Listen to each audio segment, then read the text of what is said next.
Good morning, and good morning it is.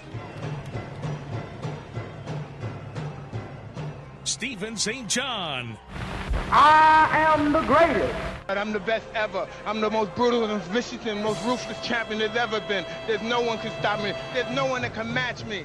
My style is impetuous. My defense is impregnable. And I'm just ferocious. I want your heart. I want to eat his children. I'd like to take this chance to apologize to absolutely nobody. The double champ does what the he wants. All around is watching us, the Mexicans. And I feel proud about represent Mexico. ¡Viva México, cabrones!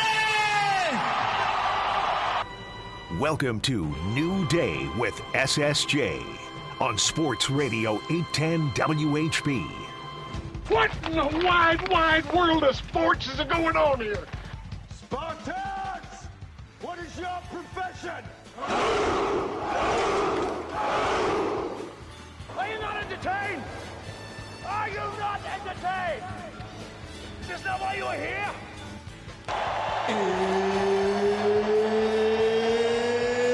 It's time!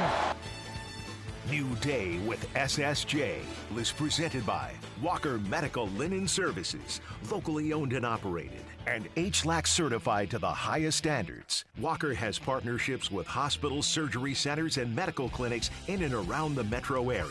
Walker Medical Linen Services in Kansas City and online at walkermls.com.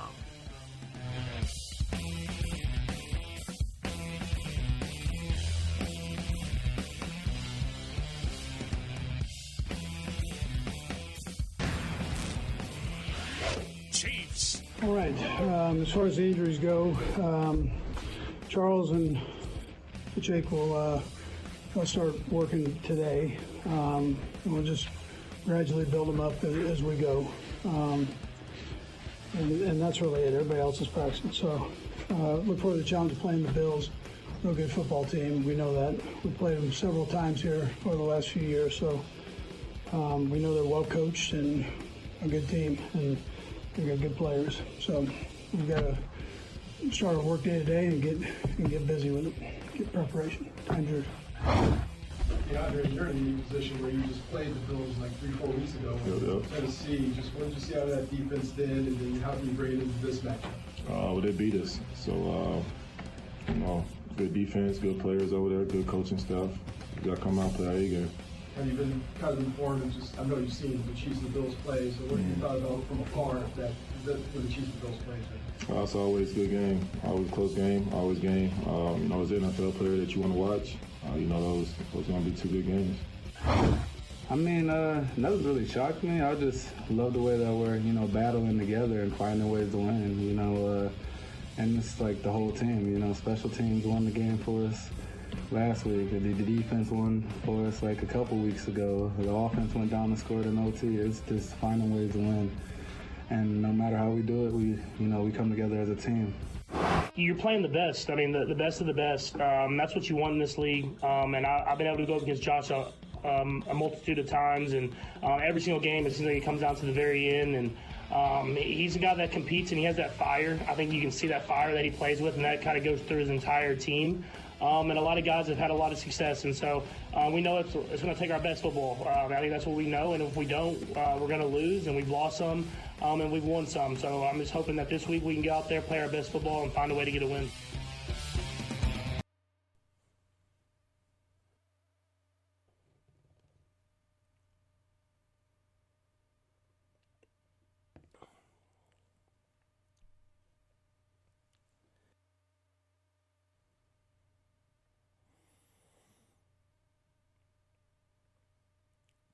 Good morning, Kansas City. This is New Day with SSJ on Sports Radio 810 WHP.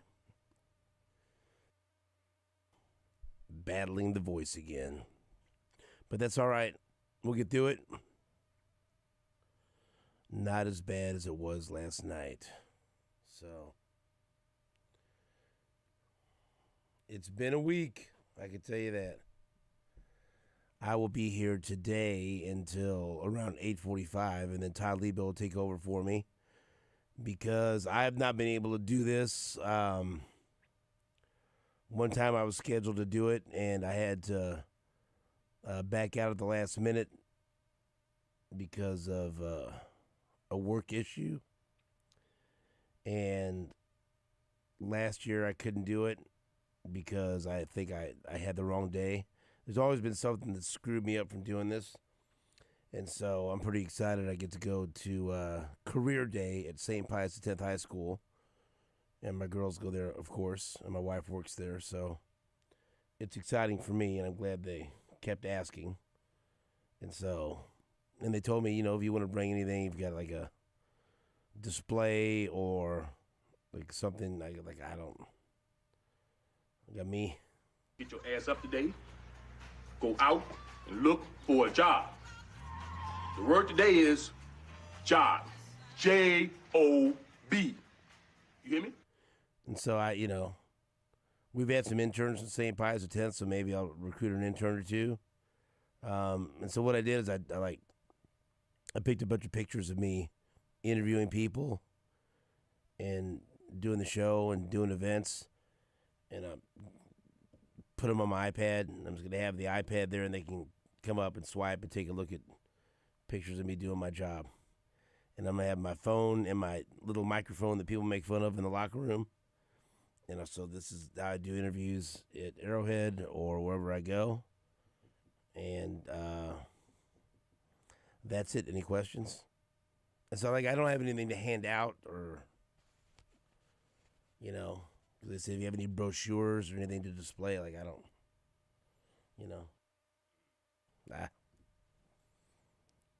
So there, I'll be there. That's the most important thing, I think. I'm sure there'll be plenty of questions for you. Yeah, well, hopefully I'll have the voice to answer them. And, maybe somebody will ask me about football because, and that is, everyone will be excited up at St. Pius because it's the big showdown for the district championship between St. Pius X and Platte County on the road coming up Friday night. Platte County's undefeated, and they're awesome, and St. Pius is awesome, and so it's going to be a fantastic football game. And so everyone will be in a football mindset. And, of course, tonight we have a good game. Tonight we have the Washington Commanders and the Philadelphia Eagles on Thursday Night Football. Commanders 7-3, Eagles 7-2, so that should be a great way to kick off the NFL weekend a little bit early. So good Thursday Night Football. But everything is pointing to this Chiefs and Bills game. How bad is this, Jake? Do I sound terrible? No, you don't. You don't. Okay. We always think we sound worse than we actually sound. You sound fine, man. This little gruff. This little gruff rupping. It's painful. Not really. You could. It's a little rough. I brought a little honey bear. A little honey bear. I'll rub his tummy and get some honey in a little bit. I'll tell you what I did with the honey bear in high school. I don't know if I should ask you that on the air. Probably not. What else do I have?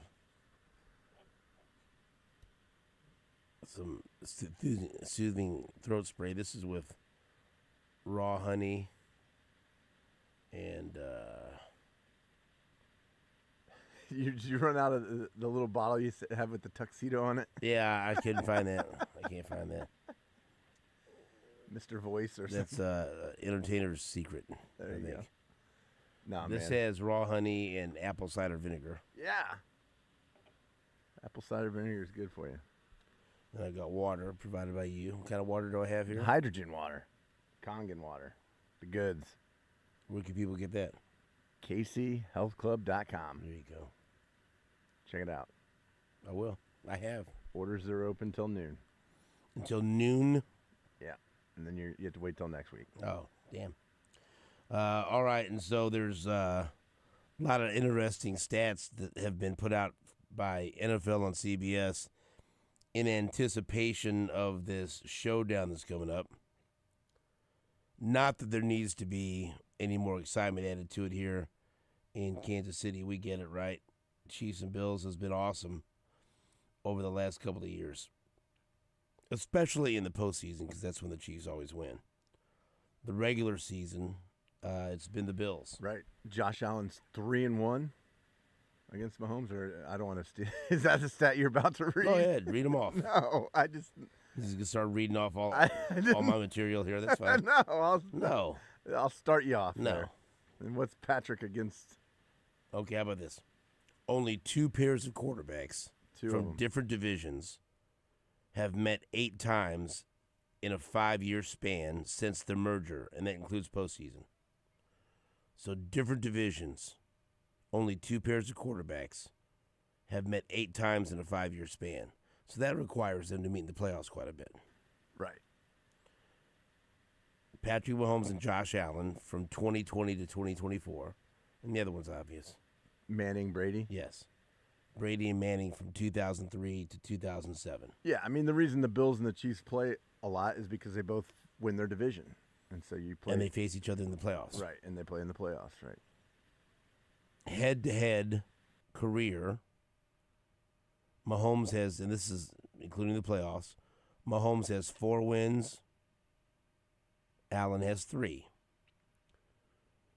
Team points per game when they played each other, regular and postseason, 27.1 for the Chiefs, 26.1 for the Bills. Yards per game, 320 for the Chiefs, 313 for the Bills. Total touchdown to turnover ratio for Mahomes, 16-6. For Allen, 20-4. So as we said, he's played very well against the Chiefs. The Chiefs are 9-0. The Bills are 8-2. So these teams will have the best combined record heading into a Week 11 game since another game involving the Chiefs. A classic. They didn't win. Chiefs Bengals? The Chiefs 9-0 and the Bills 8-2. Right. Will have the best combined record heading into a Week 11 game. Jeez. Since the 9-1 Chiefs played the 9-1 Rams in 2018. Oh, I was at that game.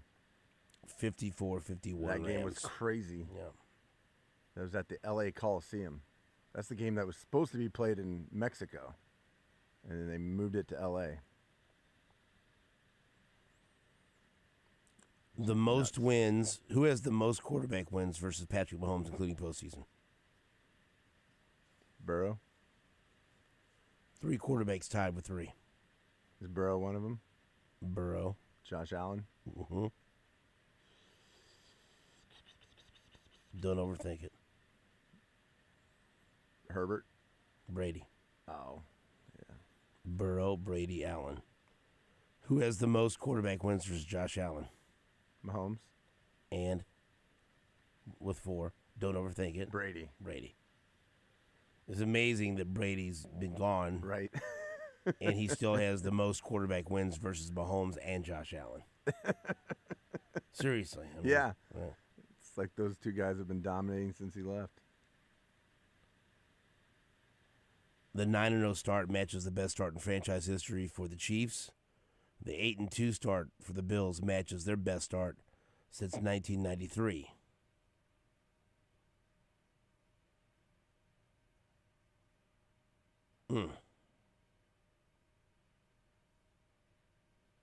How about that? I mean, it's on the clock to be the game of the year. I mean, so far, it's the biggest matchup we've had all year long. Oh yeah, it's not close. Yeah.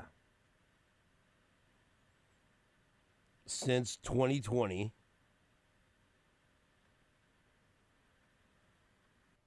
wins Patrick Mahomes 59, Josh Allen 56. Total touchdowns, Patrick Mahomes 164, Josh Allen 195. Total yards, Mahomes 22,831, Josh Allen 22,564.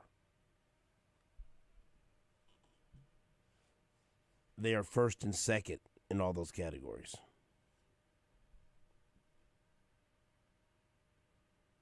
It's going to be an amazing game. And I have yet to see anyone picking the Chiefs. Have you? So far, all the experts we have on the show have picked the Bills. Yeah, no, it's. I'll be interested to hear what Adam Kaplan has to say at 7:30. I have a feeling he's going to go with the Bills. I mean, I just. They're favored. Yeah. Still at 2. 45.5 is the over under. I don't know how I feel about that yet. I mean, I feel like it's going to be a low scoring game. What's the over under? 45.5.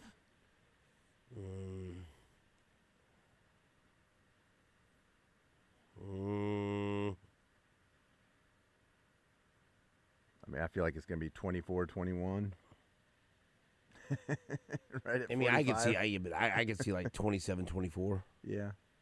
Yeah, that's I don't love either side enough to do anything with that. A tough number. I think it's going to be right about it. Because my initial thought was 24-20, but I'm thinking I can see like 27-24. Yeah, there's I don't like either one of those options. So I think that hook's going to come into play one way or the other. Who you got tonight? I think the Eagles. Let me tell you something. Eagles are favored by 4. I take great pride in this because I stuck with him as my fantasy quarterback.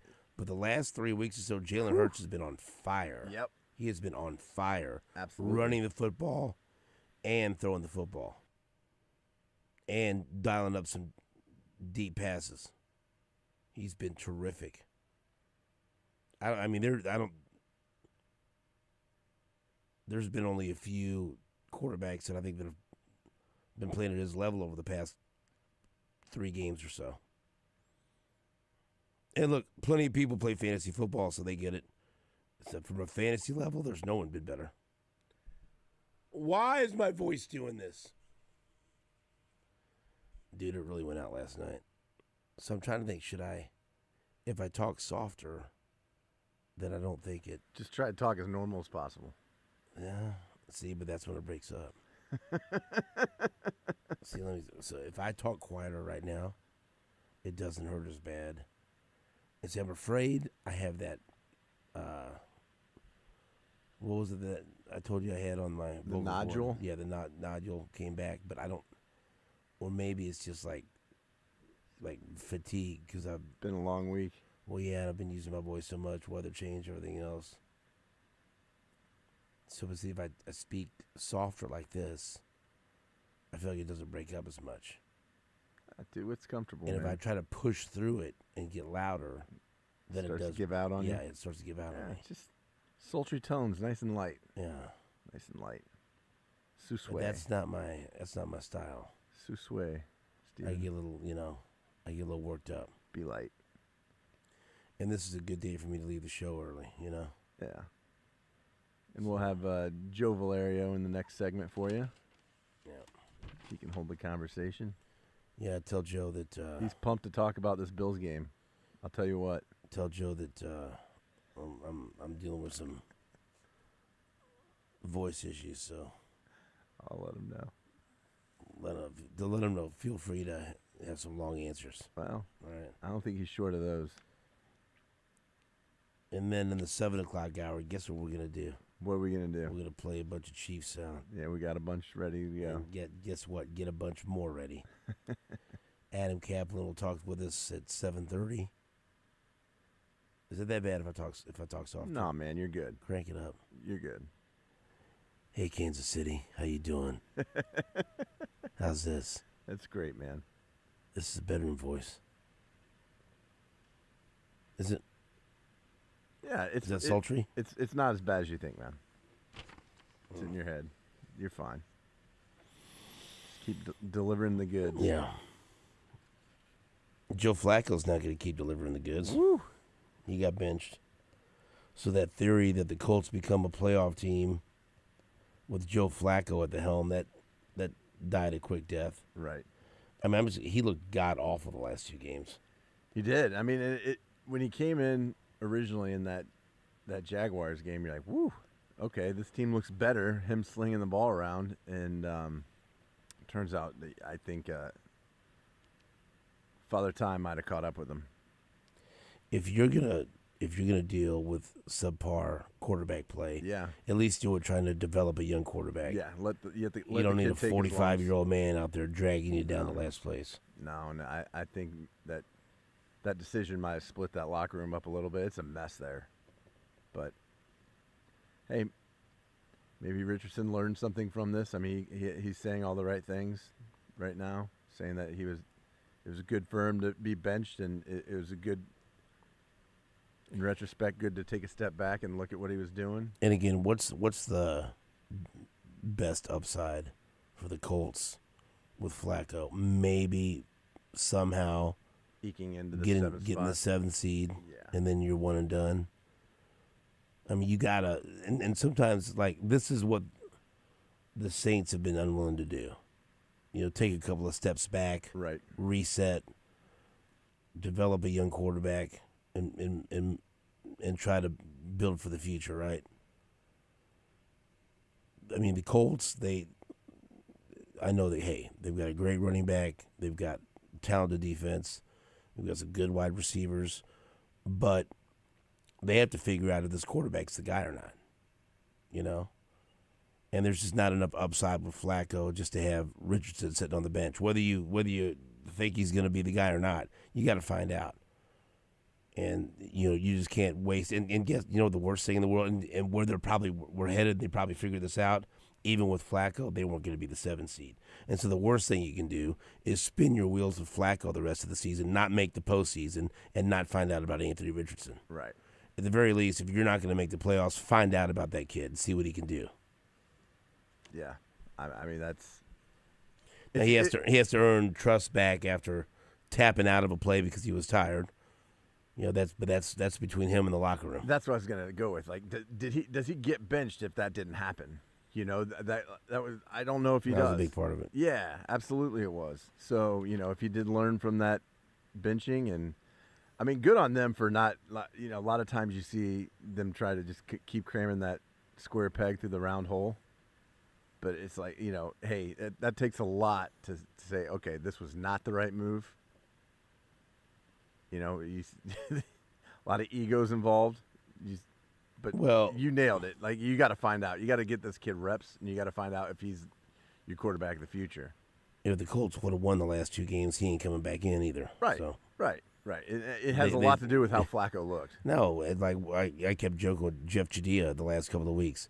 Every time the Colts, every time Flacco would throw a pick or throw a bad pass or they'd have a 3-and-out, they kept showing Richardson with his helmet on, just standing ready like, to go. I could do that. Let me in there. I could throw that pick. I could lead us to no points on that drive. Put me in there, coach. And they just never went back to him. So now they decided, okay, well, if we're going to be bad, let's at least try to see if we can develop a quarterback and make it worth our while. All right, we'll take a break. When we come back, we'll talk to former Chiefs offensive lineman Joe Valerio right here on Sports Radio 810 WHB.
Welcome back to New Day with SSJ on Sports Radio 810 WHB.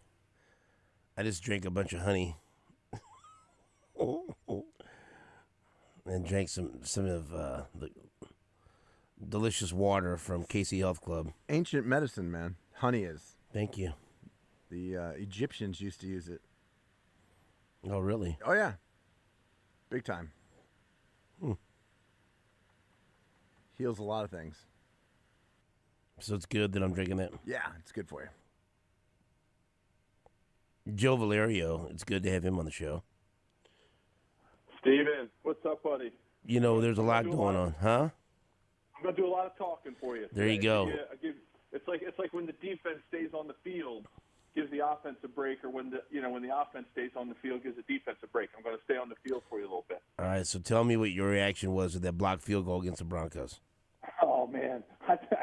I don't know if anybody can top the Travis Kelce emotional response that he had. I mean, you're talking about a guy who's played in some of Kansas City's biggest games ever, and he's saying that it's one of the most emotional things that he's been through, at Arrowhead and in Kansas City. So I think that says a lot. It was pretty amazing. I had to watch the game on NFL Plus. So I had to watch the replay because they did not put the game on here on the East Coast. So I was getting updates and watching the Red Zone or whatever on NFL Network, and then I got to watch the game on NFL Plus in replay. So, it was amazing to see it, like when it popped on to NFL Network and, they're saying that, I'm watching the score, I'm thinking, oh man, whatever, 30-some yard field or whatever, almost like a chip shot for that guy. And then out of nowhere, Leo Chanel comes and just blocks it. I mean, it was jump out of the couch. Thank goodness I don't have 8-foot ceilings. Or I think my head might have hit the ceiling on that one. And listen, I can't jump that high. My basketball coach said I could clear a credit card, with my vertical. So it was really exciting to see. And I'm just, look, they're finding a way to win. This team is finding a way to win. All right, so Joe, the other thing that is, I think, an important topic, and everyone's been discussing this out of the game, is the situation at left tackle after Wanye Morris left with his knee. Sua Mataia did not play well. He looked like a player that has lost confidence, and you know how important confidence is in the game of football until you look in the fourth quarter. Andy Heck and the coaching staff went to Wanye Morris and just told him, hey, we need you back out there. And he gutted through it and went back and played, and he's expected to play in Buffalo. But people have wondered, was it bad enough to where they need to call Donovan Smith, or Jake has demanded that they call David Bakhtiari, and there's a couple of other guys that are available. Yeah. Take me through maybe what Sua Mataia is going through, because I feel like if you play the game long enough, you battle your confidence at some point. How difficult is it right now for him as a rookie to be trying to get his feet set in the NFL, and now it looks like that he just doesn't believe he can do it, or whatever is holding him back. When he gets out there, he does not look like the same player, even that we saw in Game 1 against the Ravens. How did the Chiefs handle this, and maybe take us through what that's like as an offensive lineman when you're battling your confidence? Yeah, well, I'll start with we don't want the same thing to happen that happened in that Super Bowl against the Patriots, right? We don't want, God forbid, another injury to force them into multiple backups coming in and playing, because what happens in those situations, Stephen, is you lose your ability to help each other. Because right now, the way that the Chiefs' offensive line is playing on the interior, and what Jawan Taylor is able to do over at right tackle, right, gives you some comfort that they can, what we would call, push the coverage out to Wanye and or Kingsley, right, depending on who's in there. If Wanye gets injured again, or if he gets banged up and they need to go with Kingsley. So I think they don't want that to happen. So these guys got to stay healthy, right? And they got to keep playing because you can always adjust your coverages, adjust your blocking scheme to ensure that the right player is getting the right help, and they can adjust with the hot linebacker in the hot corner. If they make that to the right side of the Chiefs offense and they kind of let Juwan single up on the right defensive end or the left defensive end in the defense's case, let him single up over there and start to push the protection to the left, right? So in a typical four-man rush, you have Trey over the defensive tackle, you have Juwan over defensive end. Those two guys are on their own. Now, you can always put a back in there. You can always line a tight end up to slow the defensive end's rush down a little bit, right? So he's not getting that full-blown Derek Thomas, Lawrence Taylor up the field, rush that you would get when you're in, four wideouts and no tight end, right? So I think, Juwan and Trey are going to have their hands full and put the weight of the team on their back to say, hey, we can single up over here. And then if Creed's uncovered, which generally happens in a four-man rush, they're either going to cover him and leave the left guard uncovered or vice versa. And so, those two guys can work on the down tackle to the left with Joe Thuney's eyes always being to the inside of Wanye or Kingsley to the left. Okay, I think everybody can kind of imagine that picture, right, of that alignment of the defensive line. So you can always adjust that. What would give me pause is if there's an injury in there and we lose a Joe Thuney or Creed gets banged up or Juwan gets banged up and we got to shuffle some other guys around, and then you don't have those confident matchups where people can go one-on-one, or you get into a comeback situation where you can't always keep a tight end in, you can't always keep a back end to chip over on the right or left side. I mean, if it's one guy, you can make it work. When it gets to two or three guys like it did in that Patriots Super Bowl, that's when you get worried about how the chemistry all plays together. My other thing that I think folks shouldn't really worry about too much if it's just the one position is, you don't want Patrick out of his game. You don't want him overthinking it either, right? So he can always, step up in the pocket. They can, they can have him have his eyes to the left of the field and kind of see if the protection's breaking down over there. It puts a lot of pressure on our bills. But going back to your why Kingsley and isn't really looking the same or what happens to a tackle, listen, it's like if anybody's played golf or swung a baseball bat, like there's a lot of muscle memory that goes on, like shooting a foul shot, right, or shooting a three-pointer. Like everybody, thinks that football is this ultra-physical game where it's just like muscle on muscle and, there's not a lot of technique. But playing left tackle is all technique. Your feet have to be a certain distance apart. They can never come together or you lose your leverage and you become weak, right, when your feet are together. Derek Thomas did that to me on the regular, right, because I wanted to go out and get him and I wanted to go jump on Derek Thomas in practice, and then he'd see my feet come together, he'd turn on my chest and roll me over, right? Like that's what defensive ends are taught to do. So you've got to have so much muscle memory in there. Then you're dealing with the hands, right, where your hand placement is, and watching those defensive ends karate chop, like Tamba Hali, Chiefs Ring of Honor honoree this year. He's been working with George and some of the other defensive linemen to teach them how to use their hands to knock offensive linemen's hands down. So you're thinking about where are my hands going? Where are my feet going? How fast am I going out? What's the blocking scheme? And there's all these things going through your head. And once one of those things breaks down because you've lost a little bit of confidence and you've lost that muscle memory of what it takes to do it each and every play, that's when the breakdowns start. Like I used to watch John Alt, man, at left tackle. He looked exactly the same on every single play. And he got into a muscle memory mode where every play it was his feet were going the same spot, his hands were going to the same spot, and he just became like a machine. And that's kind of what happens, it's like when somebody's golf shot goes bad or somebody can't make a free throw, it's just that little adjustment to a technique, and it's all about, confidence and seeing the success happen as opposed to, I think maybe these guys are starting to see the failure happen instead of the success happen, right? It's like positive imagery has to happen. So a lot of psychological things that go into playing left tackle and right tackle that, you'd never think were happening because you think it's this ultra physical game with, 200-300-pound guys just smashing into each other as hard as they can. It's really not that way. Okay, so Joe, they can't bring in anyone to help them in Buffalo, so they have what they have. Let's say Wanye goes out there, plays, and knock on wood that this doesn't happen, but let's say he has to leave the game again.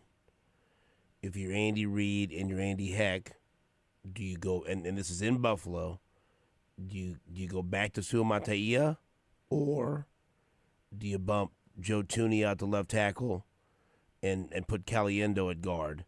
Now, I think it would have been an easier decision if you still had Nick Allegretti, because you knew how good he was and you could depend. And look, and Caliendo might impress him, and he's the guy that's replaced Allegretti as that utility offensive lineman. But they knew what they had in Allegretti. And we have seen Thuney, bump out there in that game against the Bengals and play. And I'm just talking about for a game or to get him through Buffalo. If Wanye has to leave, what should Plan B be?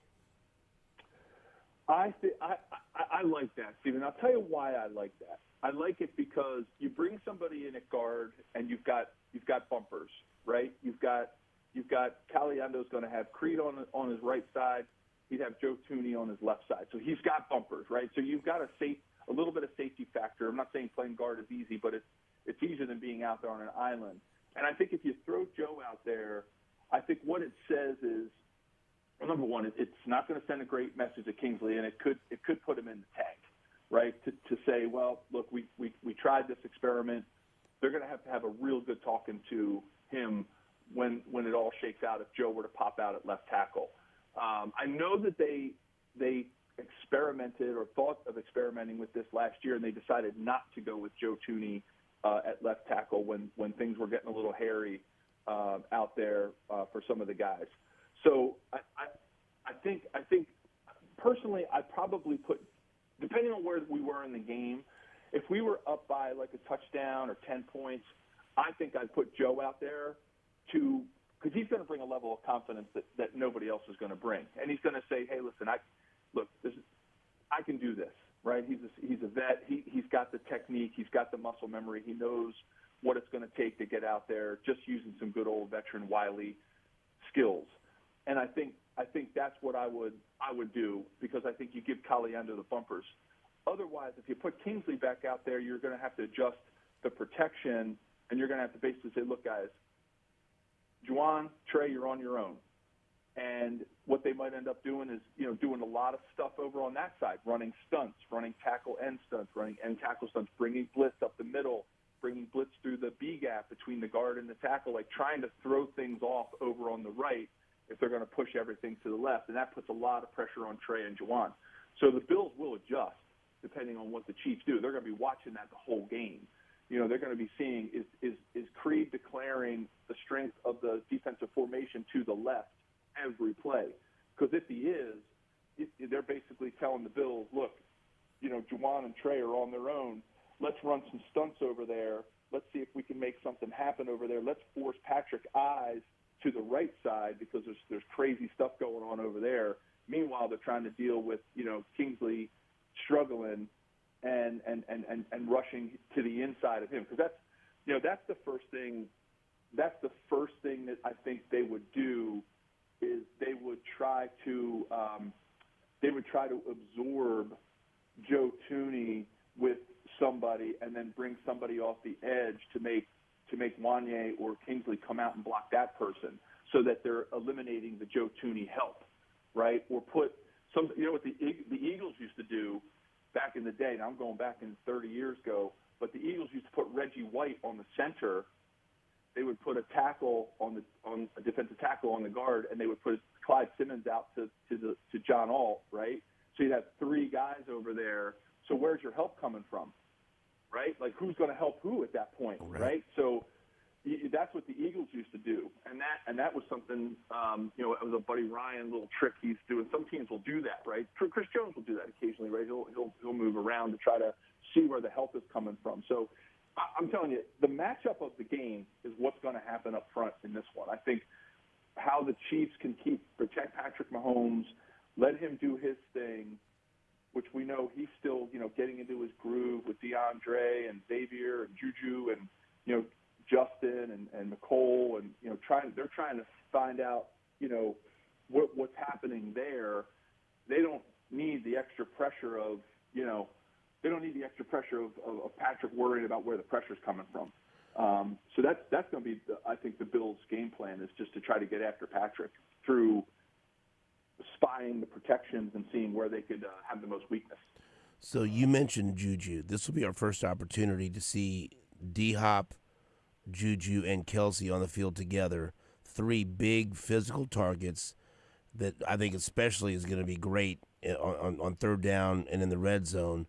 What do you expect to see and how that's going to help the Chiefs offense stay on the field against Buffalo now that it looks like Juju will be out there to join D-Hop and Travis Kelsey? Yeah, I like it because I think that's something the Chiefs, if you look over time, here we are, they won three out of the last 4 Super Bowls with, sort of this makeshift receiver core, throughout those years. So it says a lot about the scheme. But I've been waiting for something like this. I mean, Jeff Bedot and I talk about it on our podcast all the time. Like we talk about the Chiefs never had that, and I always go back to Randy Moss because you got Moss, and he kind of is like the poster child for that whole big back shoulder receiver that can go up and make plays and get over top of D-backs. Like I've been waiting for that for a long time to see if Andy would ever have that in his arsenal, right? If he and Matt Nagy would have that kind of weapon where they could do these big shoulder moves and they could stretch defenses, with size as opposed to just speed, right? Guys that can just plant, and if you put it on the right shoulder, they're going to catch it. I mean, these are, that Juju and DeAndre speaks for himself just when, obviously through the whole recruiting and trade process of him coming to the Chiefs, like, everybody knows what kind of hands he has. Like, you just put the ball with him and he's going to catch it. And, it's going to be nice to see the Chiefs use a passing game that capitalizes on the ability to catch the ball in the space that they're in, as opposed to always having to, like, get open, so to speak, right? I know there's like semantics there and subtle word, but like, because the Chiefs offense really in the passing game was always predicated on guys being open, whether it was just beating, defensive backs to the point using speed, or whether it was, using vertical or horizontal stretch game to get, to stretch out defenses, or back to our silly putty, back and forth. Like, now we get to see three shorthanders, because I think he's right up there with being able to catch the ball like Juju and DeAndre. So, and he's got the speed. So, I don't know. I think the combination of those 3 out there is going to be really powerful for Patrick. And, we got to hope. Hope shouldn't be a strategy, but we got to hope that this is the game where the Chiefs can break through, the 30-point mark and get over that hump back to where it's not the defense winning the games and the offense winning the games by scoring just enough points, right? This, they've only gotten to 30 once this year, and that was in overtime, right? So if the Chiefs don't go to overtime, they don't score 30 in that game. So in regular 4 quarters, they haven't broken 30 yet, and they've been in the teens a couple of times. So this is a big test for the Chiefs. I think when I looked at the schedule, there was an opportunity for the Chiefs to have at least, and I'm not saying it would have been a bad thing. It just, look, it's the NFL, right? The best of teams still struggle sometimes. Like, there was a chance the Chiefs could have gone into this game with 3 losses, right? When you look at the fact that they opened with Baltimore, who knows what can happen on day 1. Then they kind of come back and play Cincinnati after that, right? And then they kind of had a little bit of a lull there. And then you got San Francisco, right? The returning NFC, champions. And like, that could have easily, and they could have been great games. Could have been 3 losses for the Chiefs coming into this game. But now they're not. So when you look back on it, Chiefs' toughest game, I think. When you think about having the game plan for a team and who's actually showing up, I'd say this is their toughest game of the year. All right, this has been the best quarterback rivalry over the past 5 years. You got a full minute to tell us what's going to happen on Sunday. How's this game going to play out, and who's going to win it? Yeah, look. The Chiefs are going to have their hands full going into Buffalo. It's a tough place to play. Buffalo is playing with a lot of momentum right now. They're deep. Josh Allen is playing some of his best football. A couple of their wins, a lot of the wins weren't against great teams. So I don't know if they've really been tested yet. And when they did play two teams that have Super Bowl DNA, you're talking about Baltimore and Houston, and they lost. So I think this is just as much a test for Buffalo as it is for the Chiefs, but I think it's the Chiefs' biggest test, and I think it's Buffalo's biggest test. So I think the Chiefs are going to win this game. They're going to go in. They're going to get a road victory. They're going to put a lot of doubters and haters' mind at rest that this isn't a team. That this is a team that is Super Bowl caliber and can win a third. And I think the Chiefs are going to win this game 27 to 24. All right, Joe. Before we let you go, tell people about the podcast and where they can hear it. Sure. Join Jeff Fedotin, who writes for Forbes Magazine, on Believe in Chiefs, BLEAV, and you can follow along on Twitter at Joe Valerio 73. Thanks, Stephen. Hope you feel better, buddy. Hey, thank you, Joe. You're the man. I appreciate your time. All right, take care, guys. That's Joe Valerio. Thanks, Joe. Yeah. Huge compliment. That's Joe Valerio. That's one of my favorite clips. Thanks, Joe. No, my voice feels better because of. How do I properly say the water? Do I say it's hydrogen water? Hydrogen water, Kangen water. Kangen water, yeah. Which one? Well, both. Both. I mean, hydrogenated Kangen water. It's Kangen water. Kangen, but we call hydrogen water. Hydrogen water. Like if someone asked me, "What are you drinking?" Like I've seen people looking at me. Hydrogen water. Like, what are you drinking out of that jug? ERW. Just tell them ERW. Electrolyzed reduced water. A combination of ERW. It's ERW. Hot coffee with about a pound of honey in it. But no one knows what ERW is, so you just say hydrogen water. I know, but I like saying that. Then it would confuse people. Electrolyzed because you know how people are. Water. They act like they know. Like, oh yeah. Oh yeah, ERW. Yeah, I've heard about that. That's really good for you. Yeah, heard Gary Brecka talk. I heard about that on Rogan. yeah. Right. He said it's great. Gary Brecka's all about that. Okay, yeah. Heard Andrew Huberman talking about that. Who's your guy that's always pissed off jogging and screaming? Goggins. Goggins. Goggins would not be talking about that. I know, but I'm just saying, people say that. I hear that from a lot of people. I heard Goggins talking about that. I heard Rogan talking about that. Goggins says, lick your lips and swallow. Well, swallow. He's like, you don't need water? Ladies and gentlemen, Nate Bucati. Thanks, Joe. Yeah. Huge Nope. Joe was good today. Yeah, he's always good, but he was fired up. I was texting with him yesterday. He's pumped about this game on Sunday. He said 27-24 Chiefs. I like it. It's an over. It's an over and a victory. Yeah. I don't care what. If it's a victory, nothing else matters. But right. Money you're line concerned win. about that. All right. It's the first guy to say the Chiefs win. I enjoyed listening to his insight about the confidence, absolutely, and the mental aspect of playing offensive line. There's great stuff about the left tackle position and muscle memory, and watching Alt play, and it's great stuff. We'll take a break. Back after this on Sports Radio 810 WHB.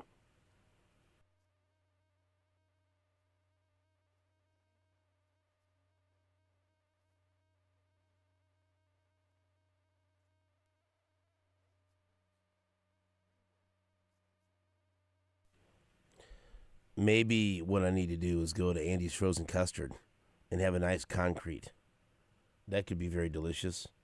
I could go and ask for the apple pie concrete or the pumpkin pie concrete because they jam a whole slice of pie in those concretes. And if you get a large, they jam 2 slices of pie in there. I like the apple pie, but you know what? In the month of November, it's pumpkin pie. All right, pumpkin. Leading into Thanksgiving, that's what you want. All right, or if you're just all, about football and you're all about Travis Kelce, you can get the Travis Kelce 87 and running concrete. And that's delicious vanilla frozen custard spiked with Oreo, cookie dough, and cream caramel.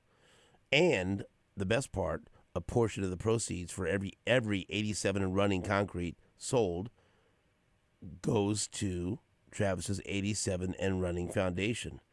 And so, the great work that the 87 and running foundation does in this community through Operation Breakthrough. And so every time you buy an 87 and running concrete, a portion of the proceeds goes to that. And so you could grab a treat and support a great cause and top your day with a smile at Andy's.